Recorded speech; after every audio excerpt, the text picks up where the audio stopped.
La paix que Christ nous donne est une paix qui surpasse toute intelligence. En toutes circonstances, Christ nous accorde son repos. Shalom à toutes et à tous. Que la paix du Seigneur soit votre partage en cette journée. Bishop Jean Kitia, shalom. Shalom, Vous mon allez cher bien? Daniel, ça va bien? Gloire à Jésus-Christ. Comment se passe votre séjour à Abidjan, en Côte d'Ivoire? Oh, formidable, super. Formidable. On est Quand content. on a des personnes comme vous, alors comment est-ce qu'on peut pas se sentir bien? Merci Bishop. Ange-Maurice, bonjour. Bonjour Aniel. On va bien, hein? Très bien, et toi? Gloire à Jésus-Christ, je vais super bien. Super. Kate Bénédicte, shalom. Shalom Aniel, shalom On va tout aussi le monde. bien, hein? Ah, je vais très bien par la Super, grâce de merci Dieu. d'être là ce matin. Et puis notre invité du jour, maman Esther Millet, shalom.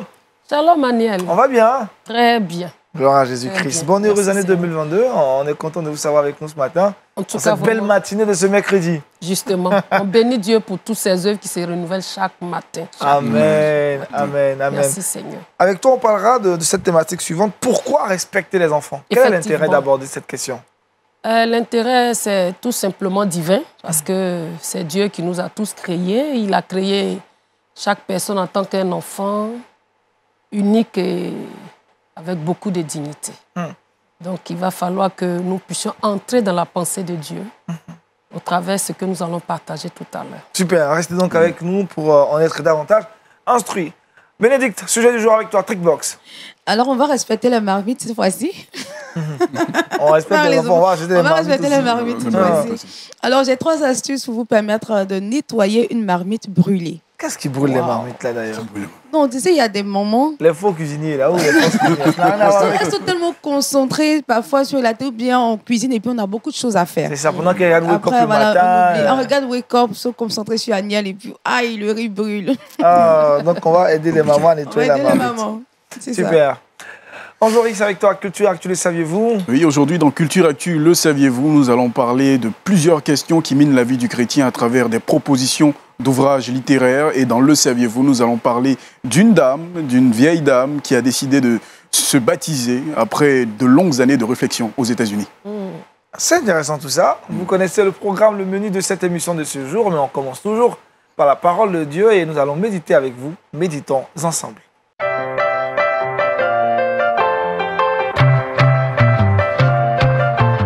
Avec le bishop Jean Kitea, le thème de ce matin, 7 clés des vainqueurs en Christ. À la partie 1 sera abordée donc aujourd'hui. Allez-y, pasteur. Merci beaucoup, mon cher Daniel et bien-aimé. C'est une joie pour moi d'être là encore avec vous. Wake up! Yes, wake up. Dans ce moment, réveillons-nous. Réveillons-nous. Que Dieu soit béni. Et en même temps, je voudrais saluer tous nos téléspectateurs. Vous avez bien fait d'être connectés. Et merci aussi de partager ce moment avec les autres parce que ce sont des moments de grande grâce et de grande bénédiction. Soyez bénis au nom de Jésus. Amen. Amen. Alors, ce matin, je voudrais parler sur cette clé de vainqueur, mais je ne pense pas que je pourrais terminer toutes ces clés ce matin. Je voudrais peut-être en parler sur 3. Parler de 3 clés, mais intituler notre message « 7 clés des vainqueurs en Christ ». Parce que je crois que le Seigneur veut que nous soyons victorieux dans tous les domaines de notre vie. Et c'est pour ça que lorsque nous lisons la parole de Dieu, nous voyons que quand le Seigneur a institué l'Église, dans Matthieu chapitre 16, le Seigneur Jésus dit à Pierre, tu es Pierre et sur ce roc, je bâtirai mon Église et les portes du séjour des morts ne prévaudront point contre elle. Et bien souvent, on parle de ce texte pour parler du combat spirituel et autres. C'est vrai, pour parler de la victoire sur le diable. Mais la suite, c'est le verset 18, le verset 19, pardon. Il dit, je te donnerai les clés. Matthieu 16, 19. Je te donnerai les clés du royaume des cieux. Ce que tu liras sur la terre sera lié dans les cieux, et ce que tu délieras sur la terre sera délié dans les cieux. Alors maintenant, on peut se poser la question, quelles sont ces clés? Et c'est là que nous pouvons aller dans le livre d'Apocalypse. Apocalypse chapitre 1er, nous voyons comment est-ce que le Seigneur Jésus-Christ lui-même dit qu'il tient les clés. Apocalypse chapitre 1er, il est écrit verset 18, « Je suis le premier et le dernier et le vivant, j'étais mort et voici je suis vivant au siècle des siècles, je tiens les clés de la mort et du séjour des morts. » Et puis ensuite, maintenant, on entre dans Apocalypse au chapitre 2. Nous voyons que le Seigneur parle aux 7 églises d'Asie mineure. Certains ont pris cela comme étant des dispensations, c'est-à-dire des périodes de l'Église. Et bien sûr, l'Église est constituée de chrétiens, de vous et moi, parce que ici, nous sommes avec les chrétiens, les enfants de Dieu en ligne aussi. Nous avons des enfants de Dieu qui sont là, qui nous suivent. Et le Seigneur ici parle à l'Église.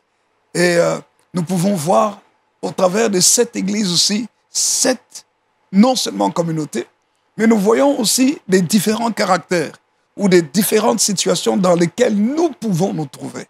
La première Église à laquelle il parle, c'est l'Église d'Éphèse. Et il y a une particularité à Éphèse, c'est que Éphèse était une ville prospère. Éphèse avait une des merveilles du monde, notamment la statue de Diane d'Éphèse, qui était réputée.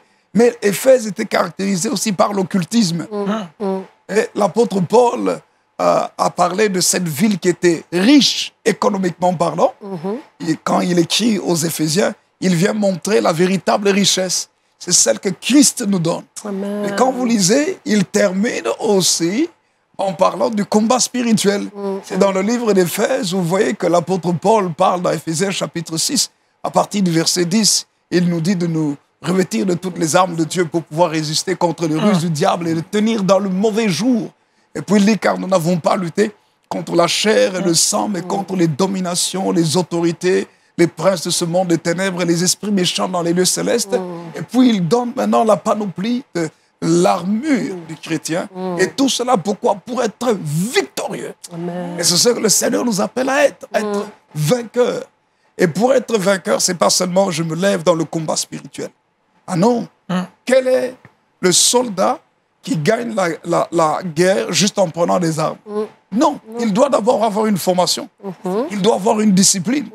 Il doit écouter son responsable. Il doit avoir une stratégie. Et c'est comme ça qu'il a la victoire. C'est pas juste en prenant son revolver ou son fusil ou son canon ou quoi que ce soit, ses armes et en tirant. Non, non, non, non, non. C'est qu'il y a une instruction derrière. De la même manière aussi, le Seigneur nous instruit pour la victoire. Amen. Et dans Apocalypse chapitre 2, j'aime ce qui est écrit. Parce que quand le Seigneur commence par parler de l'église d'Éphèse, il dit tellement de choses, mais malheureusement, nous n'avons pas suffisamment de temps ici pour parler vraiment en profondeur. Mais je voudrais parler d'une des clés. Une clé, la première clé que je vois dans ce texte ici, c'est la repentance. Vous allez me dire, oui, mais la repentance, on en parle souvent.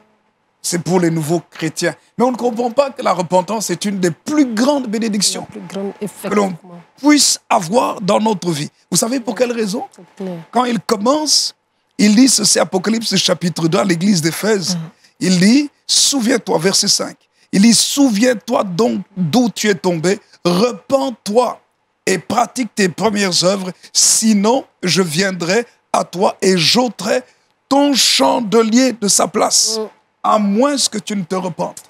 C'est-à-dire, je vais enlever ta lumière, ton éclat de sa place, si tu ne te repens pas. C'est clair. Ça veut dire qu'il y a une grande leçon à tirer de la repentance. J'aimerais tu lis le premier point en disant, la repentance rend intouchable, Si. nous rend intouchables par le diable, écoutez-moi bien, et acceptable par Dieu. Amen. Je répète le premier point. Amen. La repentance nous rend intouchables par le diable et acceptables par Dieu. Amen. Et quand vous lisez, il y a quelque chose d'assez particulier quand il parle à l'église d'Éphèse. Le Seigneur Jésus termine en disant ceci au verset 7. En disant que celui qui a des oreilles entende ce que l'Esprit dit aux églises. Il dit à celui qui vaincra, je donnerai à manger de l'arbre de vie qui est dans le paradis de Dieu. Qu'est-ce que cela veut dire? Cela veut dire par là ici que Dieu choisit de manger avec celui qui a la victoire. Attendez, on ne mange pas avec n'importe qui. Quand on est en plus une autorité, un roi, si vous mangez avec quelqu'un, c'est que vous l'acceptez dans votre intimité. Si vous mangez avec quelqu'un, c'est que vous voulez lui donner les choses les meilleures et vous voulez partager votre cœur avec cette personne. Amen. Nous savons très bien que les plus grandes affaires se font autour des dîners, Autour des dîners. Ouais. autour des grands repas. Alors maintenant, ça veut dire qu'il y a quelque chose de spécial que le Seigneur nous dit ici au travers de la nourriture. Et il dit ici, donc, c'est cette communion. Vous savez, la repentance est importante. On a tendance à oublier ça. Vraiment. Aujourd'hui, on chante, mais on oublie la profonde repentance. C'est vrai. Ésaïe 59 nous dit ceci, au verset 1er. Non, la main de l'Éternel n'est pas trop courte pour sauver, ni son oreille trop dure pour entendre. Il lit verset 2, mais ce sont vos crimes qui mettent une séparation entre vous et votre Dieu. Ce sont vos péchés qui vous cachent sa face et l'empêchent de vous écouter. Vous savez, dans ce chapitre 59, le texte que l'on prend souvent, pour citer, le verset que l'on prend, c'est le verset 19. Le verset 19 qui dit « On craindra le nom de l'Éternel depuis l'Occident et sa gloire depuis le soleil levant. Quand l'ennemi viendra comme un fleuve, l'Esprit de l'Éternel le mettra en fuite. » On prend souvent ce verset et on oublie le départ. Que le départ, c'est enlever la puissance du péché. Et quand vous lisez la suite d'Ésaïe 59, il lit versets 20 et 21, il lit un rédempteur, c'est-à-dire celui qui va nous racheter. Un rédempteur viendra pour Sion, pour ceux de Jacob qui se convertiront de leurs péchés, dit l'Éternel. Et puis il dit, voici mon alliance avec eux, dit l'Éternel, verset 21.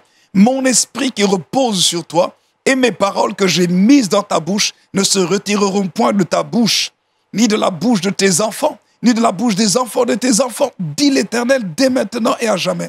Qu'est-ce que cela veut dire? Cela veut dire par là que quand nous nous repentons, Dieu choisit de faire de notre bouche sa bouche.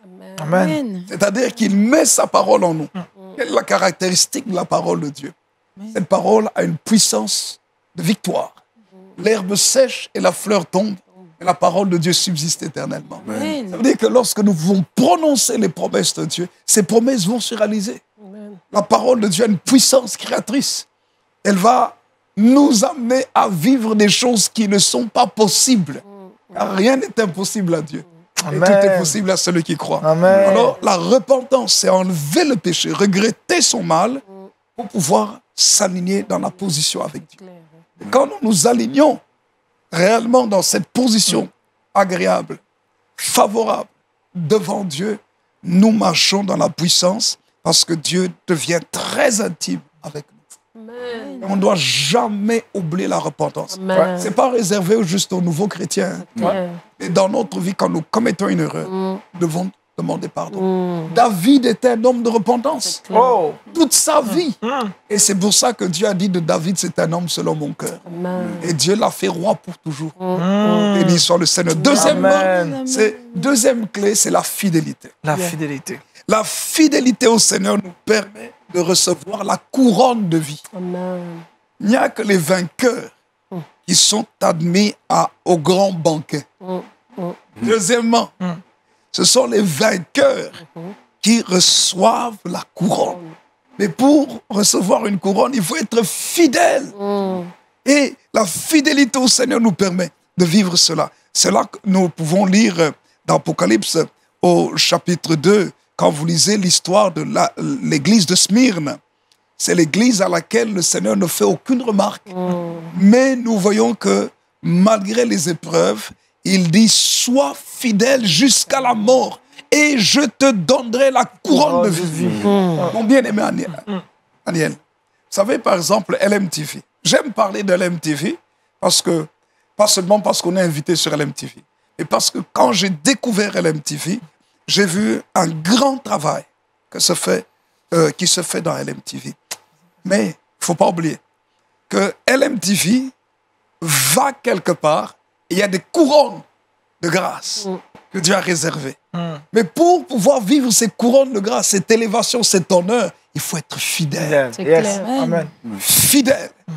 Et le Seigneur dit aussi, sois fidèle et je te donnerai la couronne. La fidélité, parfois, ce que les autres abandonnent. Parce qu'il y a X, Y raison. Dans le ministère, moi, j'ai connu des gens qui nous ont abandonnés. Même un serviteur de Dieu doit s'armer de l'esprit que les gens vont l'abandonner. Il ne doit pas être aigri pour cela. Il y a des gens qui sont venus me voir dans l'église en disant, non, j'ai décidé de quitter l'église pour X, Y raison. J'ai dit, ok, que Dieu te bénisse. Je veux garder une bonne relation avec toi. Je veux que mon cœur soit pur. Et sache très bien que la porte est toujours ouverte. Où que tu ailles, Je sais qu'il y en a qui ne disent pas ça. Je t'ai formé pendant toutes ces années. Et maintenant, tu dois partir. J'ai dit non, garde une bonne relation parce que tu ne sais jamais pourquoi. Clair. Et ça, c'est très, très important. Être fidèle est capital. Et je vais parler de la troisième, parce que je voudrais respecter le temps. la troisième clé, mes bien-aimés, la couronne de vie. Et Dieu nous donne la couronne parce qu'il est fidèle. Troisième clé, c'est toujours Apocalypse, au chapitre 2, à l'église de Pergame. L'église de Pergame était une église où Satan régnait. La sorcellerie, la magie, l'occultisme, mais à un très haut niveau. Les fausses doctrines étaient là. Les Nicolaïtes, les gens attachés à la doctrine de Balaam, les maudisseurs étaient là. Souvent, nous, quand les gens, nous savons qu'il y a des sorciers, on dit, je lis l'esprit de sorcellerie, sans effet. Ok, sans effet. Mais quand on regarde, est-ce qu'il n'y a pas des effets? On regarde, il y a des effets. On dit, un tel m'a bloqué. Il a bloqué mon mariage. Il a bloqué mes enfants. Non, un sorcier ne peut pas bloquer un enfant de Dieu. C'est impossible. Amen. Impossible. Mais pour cela, c'est impossible. Pour quelle raison? Parce qu'il est un vrai enfant de Dieu. Et il est fidèle à Dieu. Le Seigneur a dit, soyez saints, car je suis saint. C'est-à-dire la troisième clé ici, c'est la sanctification. Regardez, je mets ici dans mes notes, la sanctification absolue nous qualifie devant Dieu pour recevoir un nom éternel. Wow. Il n'y a que les vainqueurs qui reçoivent un nom qui sera connu. Et c'est pour ça qu'il est écrit dans Apocalypse chapitre 2, verset 16. Le Seigneur dit, repens-toi donc, sinon je viendrai à toi et je les combattrai avec l'épée de ma bouche. Bien-aimés, quand nous lisons tout le texte, il parle de la sainteté, la sanctification. La parole de Dieu est celle qui sépare âme, esprit, jointures et moelle. Elle juge les sentiments, les pensées du cœur. Pour quel but? Pour nous sanctifier. Nous mettre à part pour Dieu. Et quand nous sommes à part pour Dieu, mais qui touchera au oint de Dieu? C'est ça. Ne touchez pas à mes oints, dit le Seigneur. C'est pour ça que la sanctification est la clé même. Je refuse d'avoir des mauvais sentiments. Si vous me permettez juste quelques instants, Allez-y, pasteur. lire juste le texte. Parce que moi, j'aime la sanctification. C'est le secret de notre bénédiction. 2 Corinthiens chapitre 6, le verset 14 à 18, je termine par là, en disant, ne vous mettez pas avec les infidèles sous un joug étranger. Car quel rapport y a-t-il entre la justice et l'iniquité? Ou qu'y a-t-il de commun entre la lumière et les ténèbres? Quel accord y a-t-il entre Christ et Bélial? Ou quelle part a le fidèle avec l'infidèle? Quel rapport y a-t-il entre le temple de Dieu et les idoles? Car nous sommes le temple du Dieu vivant. Comme Dieu l'a dit, j'habiterai et je marcherai au milieu d'eux. Je serai leur Dieu et ils seront mon peuple. C'est pourquoi sortez du milieu d'eux et séparez-vous, dit le Seigneur. Ne touchez pas ce qui est impur et je vous accueillerai. Je serai pour vous un père et vous serez pour moi des fils et des filles, dit le Seigneur Tout-Puissant. Dit le Seigneur qui est Tout-Puissant. El Shaddai, le Dieu autosuffisant, le Dieu à qui rien n'est impossible. Mais si ce Dieu marche avec nous, attendez, si ce Dieu marche avec nous, qu'est-ce qui sera trop dur? Rien. Rien n'est impossible. Je peux vous raconter des témoignages que la sanctification nous amène toujours dans les hauteurs. La sanctification nous amène à voir la main du Dieu Tout-Puissant, El Shaddai, avec nous. Alors, que Dieu vous bénisse. Amen. Et que Dieu bénisse sa parole. Amen. Merci. Merci, pasteur. On a vu 3 clés ce matin, la repentance, la fidélité et la sanctification. Maman Esther Billet, quelques clés qui permettent aux chrétiens d'être victorieux en tout temps et en toutes circonstances. Véritablement, parce que ce que le pasteur a bien expliqué, en fait, je suis d'accord. Je suis vraiment, je ne sais pas comment le dire en d'autres mots, mais je crois que c'est ce qu'il nous faut, en fait, pour que les choses puissent aller de l'avant, pour qu'on voie toute la grandeur de notre Dieu, voir comment Dieu est capable de marcher avec nous. Amen. Parce qu'en réalité, ce n'est pas nous qui sommes allés vers Dieu, mais c'est Dieu qui est venu vers nous. Donc, il vient vers nous avec tout ce qu'il a. Et donc, si nous rentrons, nous alignons à sa parole, c'est tout simple que nous allons vivre des grands exploits. Nous allons vivre de grands exploits. Des grands exploits et des Merci Bishop, vous allez prier pour nous, prier que Dieu nous aide à vraiment vivre selon cette vérité qui nous a été dite ce matin, vivre dans la repentance, dans la fidélité, dans la sanctification. Merci. On va prier, chers bien-aimés, on va prier. Et si vous avez commis une faute et que vous êtes dans une situation de vie qui n'est pas correcte, et vous le savez, le Saint-Esprit vous reproche ou la parole de Dieu vous reproche, ne dites pas Dieu comprend ma situation. Non, non, abandonnez le péché. Si vous êtes dans une vie qui ne plaît pas à Dieu, vous êtes dans une relation qui n'est pas appropriée, changez, mettez-vous en ordre pour que la main de Dieu puisse vous bénir abondamment. Que Dieu notre Père vous bénisse. Amen. Seigneur, merci de bénir mon frère, de bénir ma sœur. Seigneur, ceux qui demandent pardon pour leurs péchés, pardonne-leur, parce que c'est ta parole. Le péché nous empêche de voir ta gloire. Mais lorsque le péché est confessé, la repentance est sincère et profonde, on abandonne le mal. Seigneur, ta présence vient et ta présence apporte la grâce, la faveur, la bénédiction. Seigneur, et lorsque nous nous repentons, nous voulons te rester fidèlement attachés, attachés au principe de ta parole. Et nous voulons aussi marcher dans la sanctification, qui est un état dans lequel doit demeurer chaque enfant de Dieu toute sa vie jusqu'à ce que tu nous reprennes dans ton royaume. Seigneur, ainsi, par la sanctification, tu vas nous donner la victoire sur tous les systèmes sataniques. Et je te remercie de le faire. Bénis mon frère, bénis ma sœur, parce qu'il est écrit dans ta parole que celui qui est né de Dieu ne pêche pas. Seigneur, il se garde du mal et le malin ne le touche pas. Amen. Seigneur, je te dis merci, bénis ta parole et je prie que le Saint-Esprit fasse un travail en profondeur dans la vie de chacun et chacune au nom de Jésus pour que nous soyons plus que vainqueurs. Au nom de Jésus, Amen. Amen. Des clés pour être des Merci. vainqueurs en Christ. Merci encore au Bishop Jean Kikia Merci. pour cette belle exhortation. À présent, intéressons-nous à la culture chrétienne avec Ange Boris dans Culture Actu.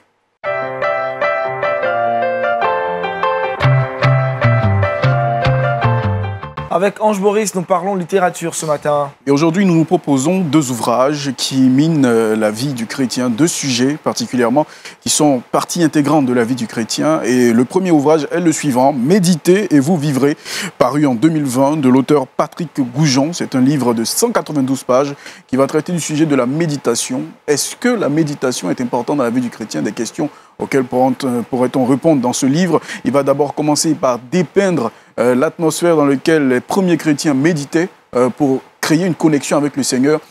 Quelle est la place de la méditation dans la vie du chrétien? Comment est-ce que le chrétien doit méditer? Ce sont des questions auxquelles Patrick Goujon, qui est un homme, un historien, un féru de recherche, a décidé de se consacrer dans ce livre-là à travers 192 pages pour vous permettre de répondre à la question « Est-ce que je vivrai si jamais je médite ?» Et nous le savons bien, nous vivrons parce que le Seigneur est avec nous. Deuxième ouvrage, pour aller très vite, c'est un sujet qu'on a très souvent honte d'en parler, le sexe et le mariage, comment en parler avec ses enfants ados. Très souvent, les parents, en général et souvent les parents chrétiens, ont ce tabou-là de parler de sexualité ou de mariage avec leurs enfants. Mais dans ce livre de John et David Younes, paru en 2019, c'est un sujet qui ne sera plus tabou dès maintenant, que ce soit pour les parents chrétiens ou pour les parents en général, de toutes religions confondues. Nous allons traiter de ce sujet-là dans ce livre. Et ce livre-là a reçu quand même beaucoup d'appréciation, notamment des auteurs comme Paul David Tripp et le docteur Charles Hawkes, qui sont des personnes qui travaillent personnellement, vous ne pouvez pas dire principalement dans le domaine de la famille, des relations et tout ça. Donc ce livre a été vraiment très bien apprécié, je vous le conseille vivement. Le sexe et le mariage, c'est un sujet où on pourra vous apprendre comment aborder le sujet du sexe avec l'enfant, quelles sont les tournures qu'il ne faut pas prendre, qu'est-ce qu'il faut prendre, comment adapter la parole de Dieu avec ce qu'on veut apprendre aux enfants. Ce sont des sujets quand même assez intéressants.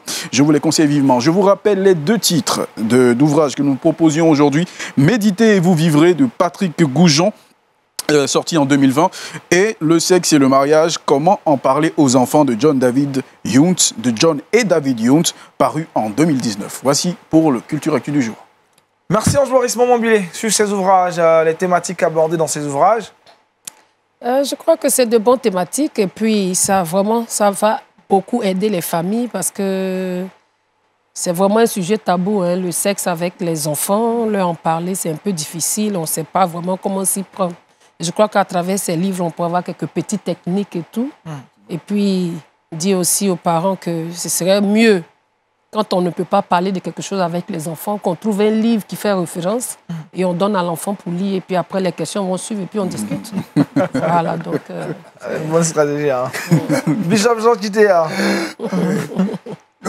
Puisque je m'occupe beaucoup de l'enfance et de la jeunesse ici. C'est pour ça que au niveau de la Belgique, je suis le directeur de l'Europe de l'Ouest, donc sur 15 pays, de la jeunesse et l'éducation chrétienne. C'est vrai que, comme on vient de dire, ces ouvrages d'abord sont très intéressants. Merci pour le choix, parce que la méditation, c'est la clé. À comprendre, méditer la parole de Dieu, comme le psaume chapitre 1er nous le dit. Et il faut savoir comment le faire. Et deuxièmement aussi, parce que le sexe et le mariage, ça fait partie de la vie. Quand j'ai des enfants, j'ai 4 enfants, 2 garçons, 2 filles. Ma dernière fille a 20 ans. Wow. Alors, vous voyez la différence avec l'Europe et l'Afrique, c'est que en Afrique, nous avons une culture. Alors, c'est pour ça que quand on parle d'un livre, il faut aussi apprendre à adapter à la culture. Sinon, ça peut être scandaleux pour nous. Donc, il ne faut pas oublier ça. Nous avons une culture aussi. Mais dans notre culture ici, si les parents ne savent pas dire, on envoie chez qui? Chez l'oncle, normalement. Chez la tante. Il va parler. Et le papa sait, maman sait. Parce que papa et maman, normalement, ne parlent pas directement de ces choses-là. En principe. En principe, c'est ça, en Afrique. En Afrique, c'est comme ça. Mais moi, par exemple, je vis en Europe. Mes enfants sont nés en Europe. En Europe, vous n'avez pas la possibilité d'avoir toujours les oncles, les tantes avec vous. Qu'est-ce que vous faites?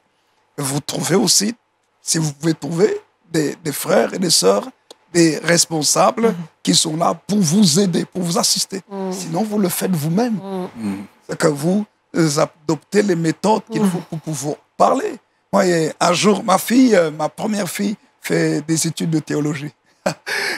Oui, elle est en Allemagne, elle fait des études de théologie. Elle m'appelle et dit, papa, je dois faire un travail. C'est sur la sexualité. Est-ce que je peux te poser des questions?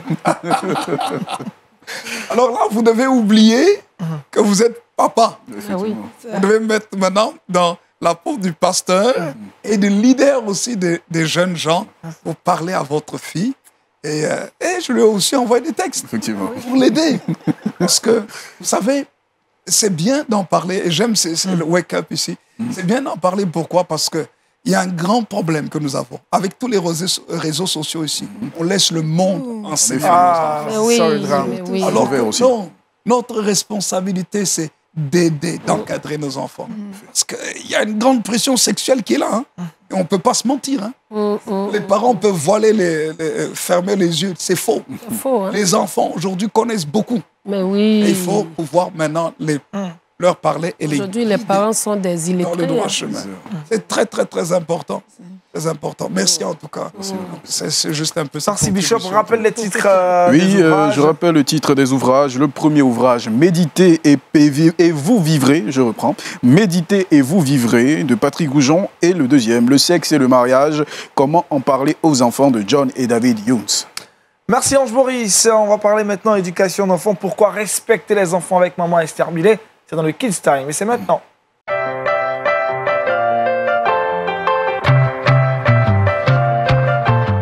Pourquoi respecter les enfants? La réponse avec maman Esther Millet. Alors, en cette nouvelle année qui est en train de commencer, je crois que sensibiliser nos frères et sœurs et les familles sur le fait que l'enfant est vraiment un don de Dieu qu'il faut respecter et accueillir avec beaucoup de dignité.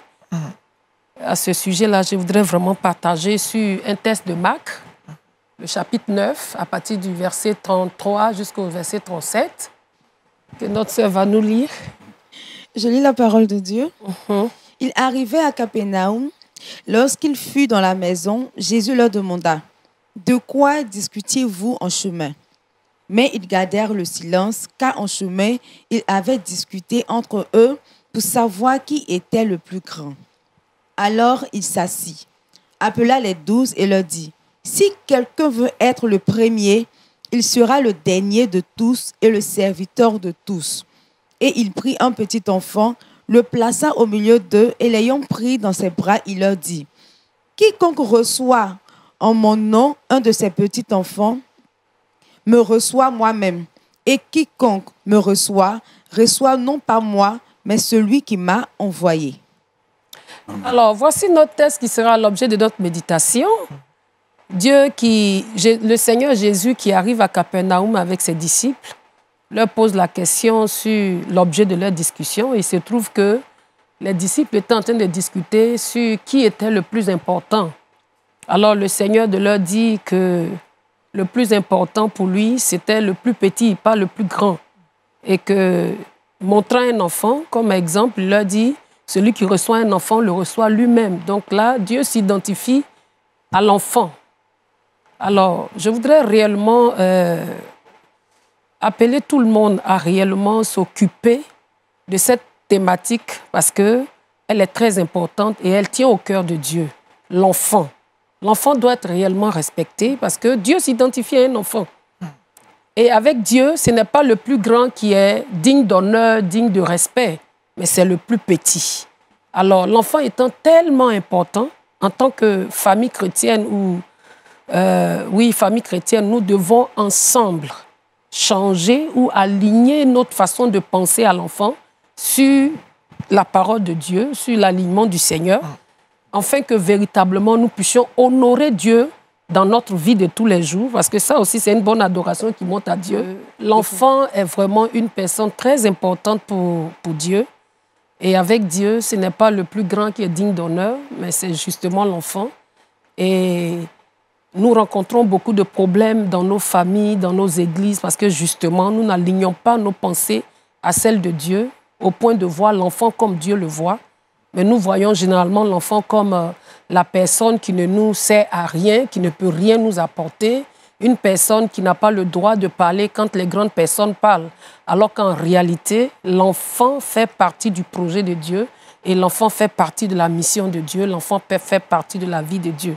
Alors en cette nouvelle année qui commence, je voudrais, avec l'aide de Dieu, que chacun de nous puisse vraiment essayer d'aligner cette pensée-là, sa pensée à la pensée de Dieu qui est de voir l'enfant autrement parce que Dieu a créé chaque personne unique avec beaucoup de dignité qui nous demande en fait de rendre aussi à tous ceux qui sont en face de nous, y compris les enfants.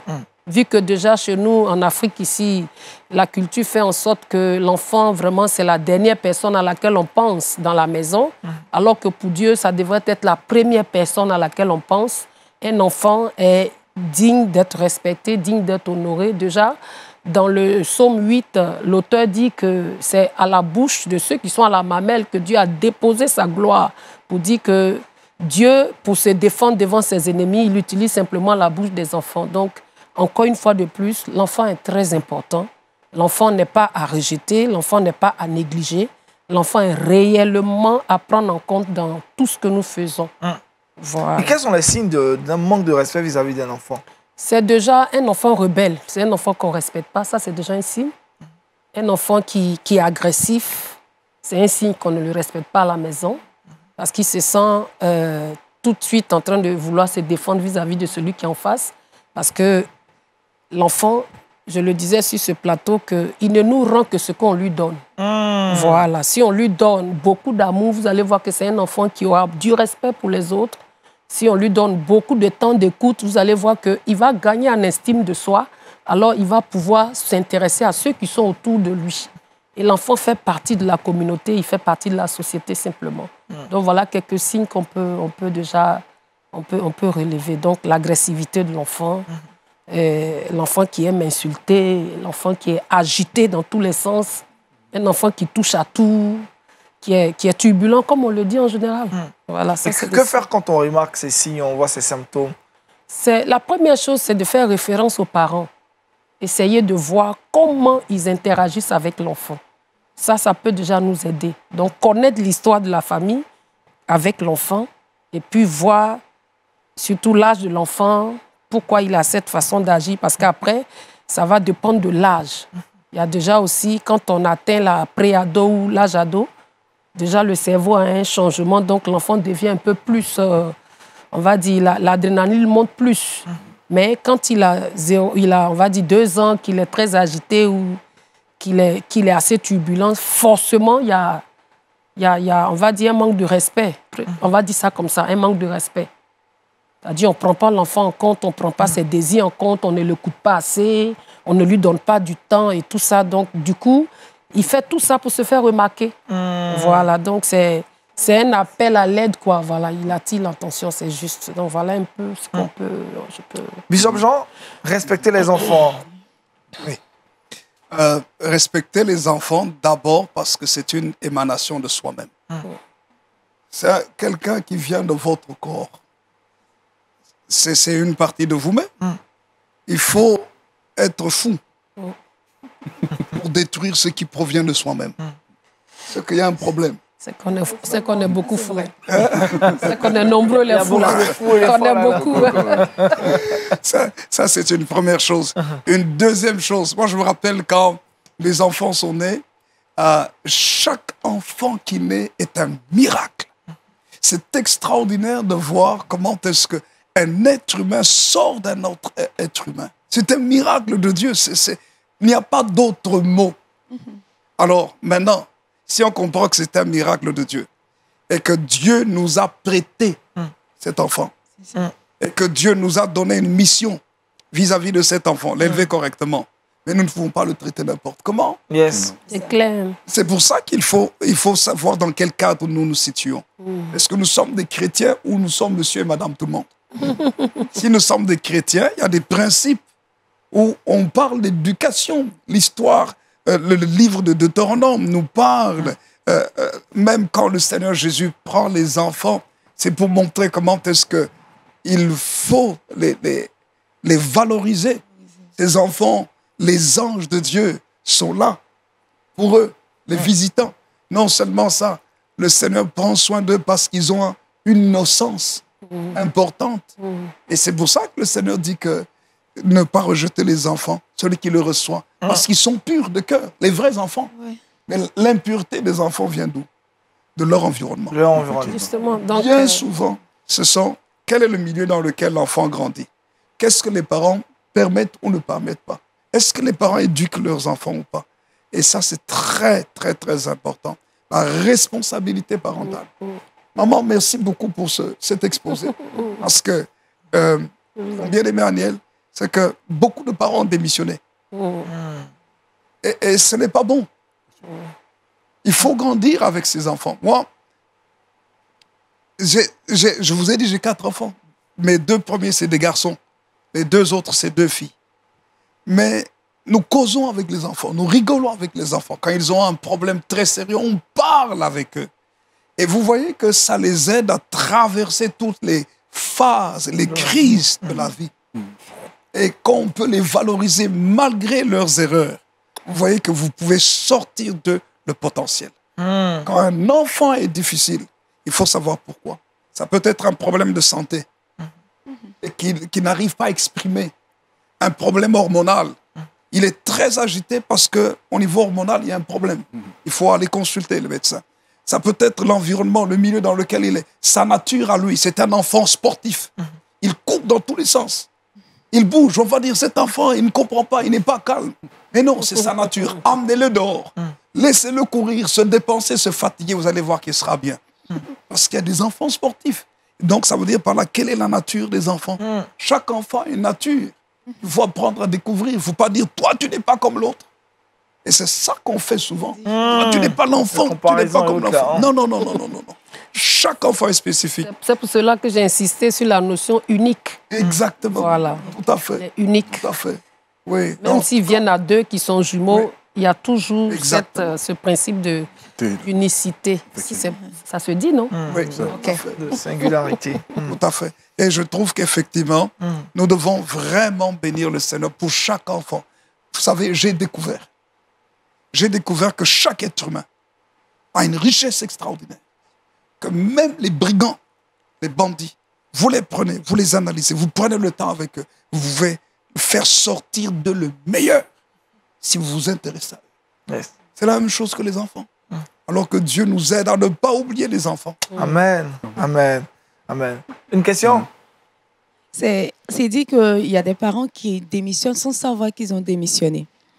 Et moi, je voudrais juste, sur mon billet, dire aux parents, le Seigneur dit, quand tu reçois l'enfant, c'est moi que tu reçois. Voilà, Donc, quand vous dites à vos enfants, ta tête là, sachez que c'est Dieu que vous avez insulté comme ça.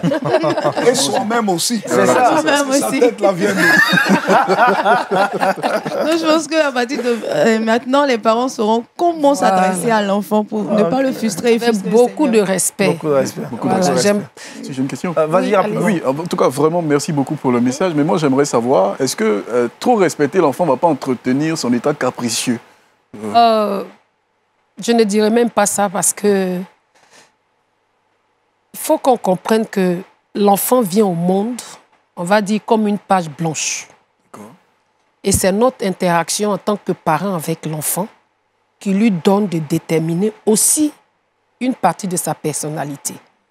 Et déjà donner à l'enfant de comprendre qu'il a de la valeur, qu'il est voulu, cet enfant-là aura un bon sens. Tout en On mettant va des dire son limites. bon sens sera plus activé, pour utiliser nos mots de maintenant, que son mauvais sens. Donc, plus j'interagis avec l'enfant, plus je lui donne de développer déjà son estime de lui, qui permettra à cet enfant d'être une bonne personne. Maintenant, moi, en tant que parent, je dois pouvoir connaître les stades de développement de l'enfant pour savoir qu'un enfant de 2 ans, il est capable de manger seul. Je ne suis pas obligée de lui mettre la nourriture dans la bouche. Qu'il est capable, après avoir mangé, que je lui enseigne que tu dois débarrasser la table. Vous voyez? Mais si pendant qu'il a 2 ans, j'interagis avec lui comme s'il avait 6 mois, c'est tout simplement que l'enfant serait un enfant gâté, pourri, comme on le dit ici. Donc, je crois que respecter l'enfant selon le plan de Dieu, parce qu'effectivement, je dis, s'aligner sur le plan du Seigneur. Le plan du Seigneur n'est jamais excessif. Il a été toujours bon en tout moment. Et parfait. Donc, Voilà qui est clair. Hein. Merci beaucoup. C'est bon, hein, réponse C'est bon, satisfaisante c'est super, pour toi. c'est bon. Merci à moi, Esther Blé, pour cette thématique. Pourquoi respecter les enfants? On bifurque, on trouve maintenant Kate Bénédicte dans le Trickbox.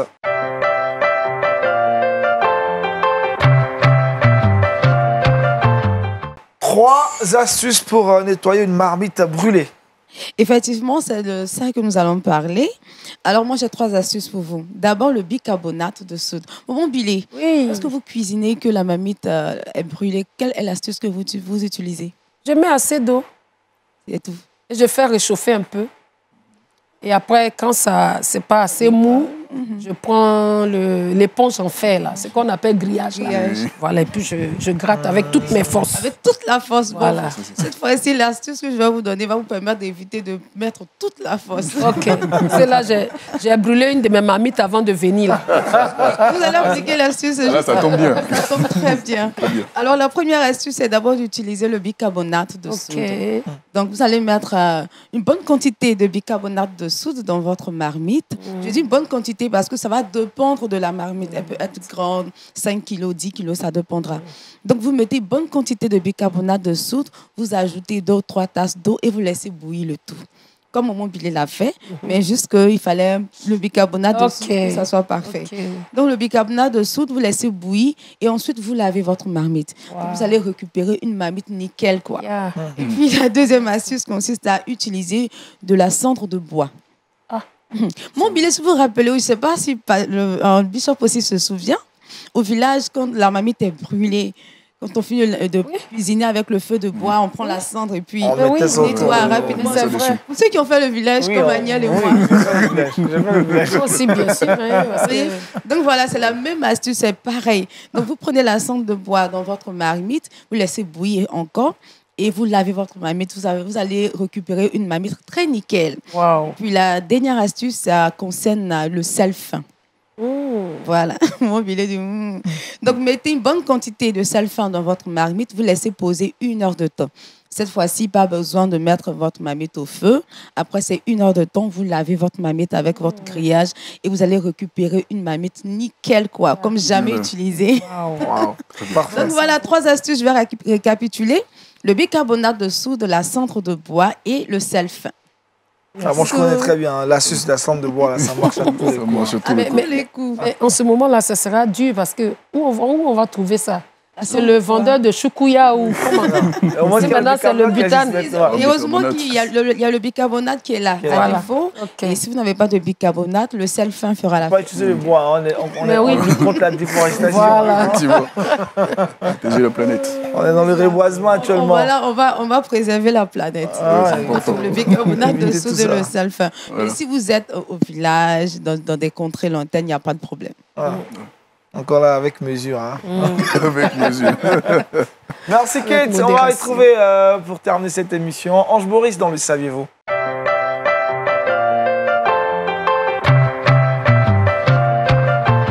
Et on part aux États-Unis pour parler de baptême. Effectivement, nous allons parler de baptême et nous allons parler exclusivement de Joy Stammer. C'est une vieille dame de 86 ans qui a décidé de concrétiser sa vie avec le Seigneur par son baptême. Déjà très jeune, elle avait pour ambition de se baptiser, mais elle a eu une mauvaise expérience avec l'eau, ce qui a créé une peur en elle qui a fait que pendant plusieurs années, elle a repoussé son baptême à chaque fois. Et l'année passée, elle a décidé finalement, à l'âge de 86 ans, de se baptiser, et bien sûr avec l'appui de sa famille. Et un acte qui a été vraiment salué par le pasteur de l'église où elle s'est baptisée. Le pasteur qui a dit, il est très content de voir une famille autant soutenir leur grand-mère pour se baptiser. Et cette grand-mère-là qui s'est baptisée, vu sa condition un peu difficile, vu qu'elle était en fauteuil roulant, a été aidée aussi par sa famille, a invité tous ses amis qui sont dans la même tranche d'âge qu'elle de concrétiser leur vie avec le Seigneur par le baptême, les inviter, s'ils ne l'ont pas encore fait, de se baptiser, parce que c'est sent beaucoup mieux qu'avant, avant de s'être baptisé. Et j'invite aussi tout le monde, si vous n'êtes pas baptisé, remettez votre vie en ordre et passez par les eaux du baptême et vous serez libre, comme cette dame. Réaction au moment billet. Vu qu'on parle vraiment ce matin de repentance, je crois qu'on va encourager le baptême. C'est ça. Dit aux frères et sœurs qui hésitent encore que la rencontre avec le Seigneur, il n'y a pas plus mieux que ça, quoi. Et se donner vraiment au Seigneur, confesser publiquement comme ça qu'on appartient à Dieu, ça donne au Seigneur de nous faire entrer dans certains privilèges. Donc, encourager les gens à vraiment le faire autant qu'ils le peuvent. Vraiment, faites-le. Faites-le. Tant que c'est possible, faites-le. Voilà. Bishop Jean Kitea, sur cette info. Merci. Vraiment, c'est formidable de trouver toutes ces histoires ici, ces anecdotes, mais même pas anecdotes, mais réalité. Le baptême est le moyen par lequel le Seigneur nous permet de réellement déclarer notre appartenance à lui en renonçant à la vie du péché. Parce que le baptême n'est pas simplement le fait d'être plongé dans l'eau, mais c'est un engagement de bonne conscience devant le Seigneur en disant « J'ai renoncé à cette vie de péché. Maintenant, cette vie de péché, ce pécheur que j'étais est englouti dans les eaux. Il est mort avec Christ. Et lorsqu'on sort de l'eau, c'est pour dire non, non, l'ancienne personne là, elle n'est plus là. Maintenant, je suis une nouvelle personne engagée pour Jésus-Christ et je le déclare publiquement. La Bible dit, celui qui croira et qui sera baptisé sera sauvé. Et le baptême est quelque chose de capital. Ce n'est pas simplement le fait d'être écrit sur une liste de membres, baptisé. Non, c'est un engagement où on s'engage devant le Seigneur. Vous savez, Maman Bill vient de dire des choses très importantes, c'est que ça nous ouvre la porte de certains privilèges. Et c'est la réalité. Moi, je me rappelle, lorsque je me suis donné au Seigneur, je me suis donné vraiment à fond. Donc, j'étais dans l'église, jeune homme, j'étais vraiment engagé dans la vie du Seigneur. Là, on avait vraiment renoncé au péché. Et puis, mais je n'étais pas encore baptisé. Mais je faisais des choses dans l'église. Mais le jour de mon baptême, il y a eu quelque chose de très spécial. Je me suis fait baptiser. Quand je suis sorti de l'eau, c'est comme si c'était scellé avec le Seigneur. Amen. Pendant que je retournais à ma place, en moi, je disais, avant, c'était les fiançailles.